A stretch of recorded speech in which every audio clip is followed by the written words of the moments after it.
Well, as with Suella Braverman, I think the Conservative Party's prospects at the next general election, whether they can win back any of the Brexiteer support that they have lost, and many, of course, switching to Reform UK, will be dependent on how closely they listen to the likes of Home Secretary Suella Braverman, of course, has said the UK should leave the ECHR, and of the likes of Lee Anderson, who, it has emerged, is now the favourite of Conservative members in terms of backbench MPs. He's backbencher of the year on the Conservative Home contest there, the Conservative Home website.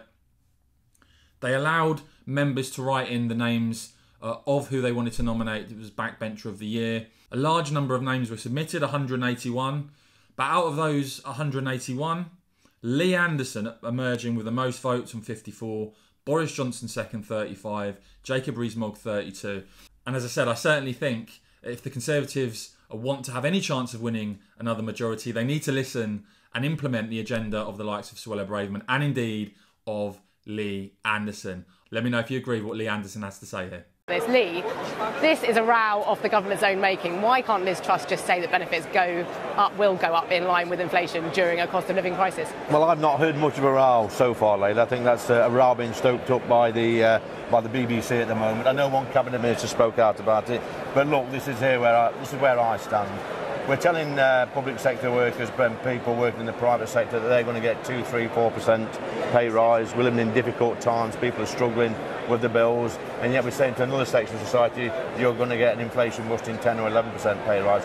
That does not seem fair to the hard-working people in places like Ashfield and Eastwood, where I represent. That's where I stand on this. OK, but pensions will go up in line with inflation. Why should pensioners be prioritised? Well, pensioners have worked all their life. They've worked 40, 50 years. They've done their shift for the country. Someone fought in the war for us. I think they deserve a little bit of extra in their pay packet. But, you know, people working currently and people not working currently, there's a big disparity there. You know, I see people in Ashfield that are working all the hours God sends. They're working overtime, they're working 6 and 7 days a week.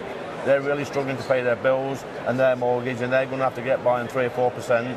Yet there are some people who are not working that 40 hours for whatever reason, that, you know, seem to want 10, 11%. That don't seem fair. And remember, this is taxpayers' money that's paying for these pay rises. So the people who's working the hardest having to pay the most money for these pay rises. But most people who are on benefits are actually in work. So yes. You're talking about the same groups of people. Yes. Why is it that those people who are receiving benefit payments who should be penalised in this environment? Well, there are people on universal credit, you're quite right. They get their salaries topped up by universal credit. Now, we need to move away from universal credit in this country, upskill our workforce and make sure we've got a work environment where people can earn higher wages without getting that handout from the government. And I'll tell you where I'd start. If we want to subsidise wages at the moment, let's start with the BBC. I think you're lot raking about £5 billion a year in. You've got Lineker earning £2 million. You've got other presenters earning millions of pounds. Let's scrap the BBC licence. That's £160 a year that can go back into people's pockets. Okay, let's give them a pay rise with the BBC I'm not sure we're talking about the BBC's wages at the moment. We're talking about the benefits,